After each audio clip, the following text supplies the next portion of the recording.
The Voice Behind the Door, inspired by true events. This story happened in February of 2020, right before everything in the world shut down. I've never talked about it online, but I swear on everything that happened. What I'm about to tell you is real. If you live in an apartment building, you might want to start locking your bedroom door at night. The new apartment. I had just moved into a small, cheap apartment in Chicago.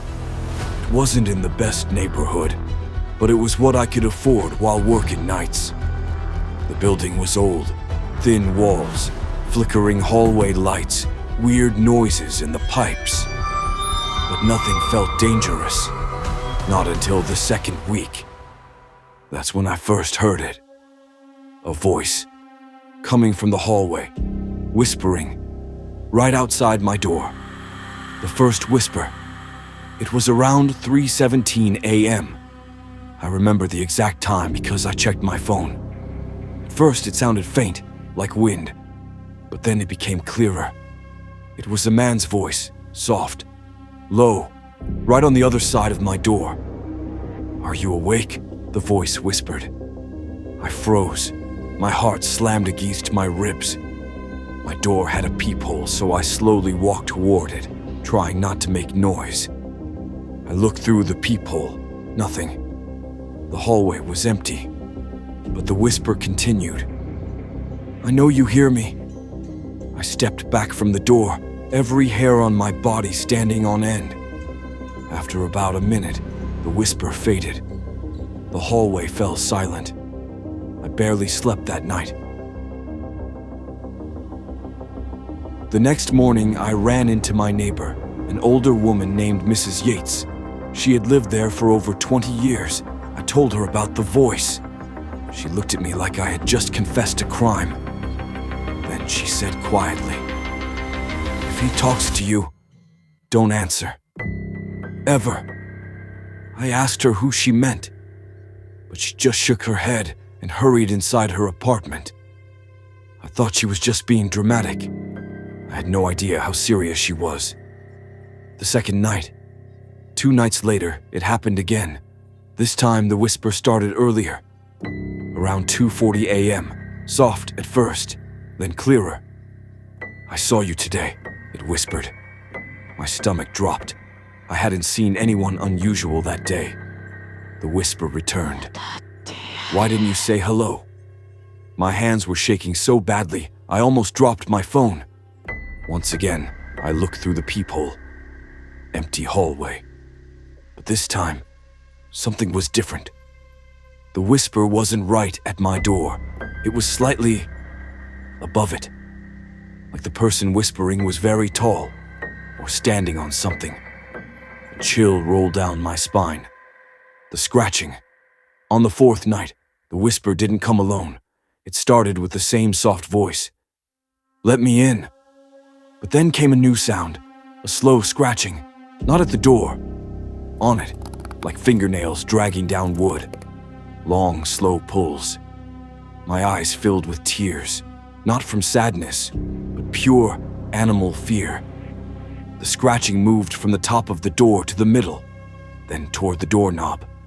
The voice whispered again, "I'm cold." I grabbed a kitchen knife and sat against the far wall until sunrise. When I finally opened the door that morning, my hands trembling. There were scratches all over the wood, but they weren't human nail marks.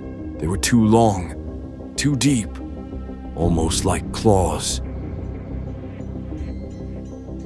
That day, I confronted Mrs. Yates again. At first, she didn't want to talk, but when I told her about the scratches, she broke down. She told me the building used to be a hotel in the 1950s, a cheap one, a dangerous one. A man had committed multiple murders there, a man no one ever caught. Tenants reported hearing whispers for decades, always the same voice, always at night, and always right outside the door. Mrs. Yates said, "He chooses one tenant at a time. He talks to them for weeks, And then one night, they answer. I asked what happened to the people who answered. She didn't reply. She just walked away, shaking. The night of the footprints, after a week of whispers, the building manager finally agreed to check the hallway camera. When he played the footage, my blood ran cold.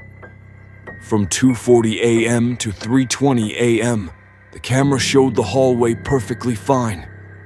But right outside my door, there was one thing wrong. My door's shadow was wrong. There was a second shadow, tall and thin, leaning toward my peephole, with a hand pressed against my door. But the hallway was empty. Something was there, but not visible on camera. The last night, the final night, was the worst. I had pushed a dresser against my door earlier, desperate for protection.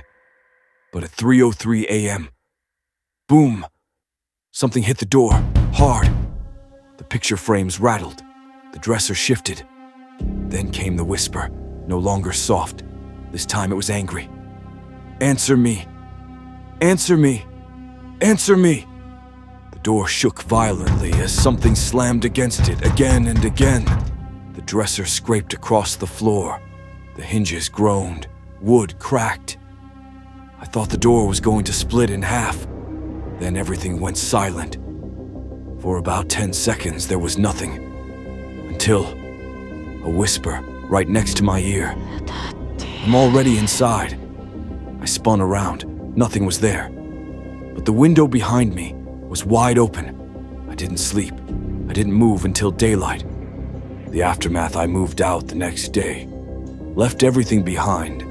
Didn't even take my deposit. But even now, 3 years later, sometimes at night, I hear a whisper through the walls of my new place.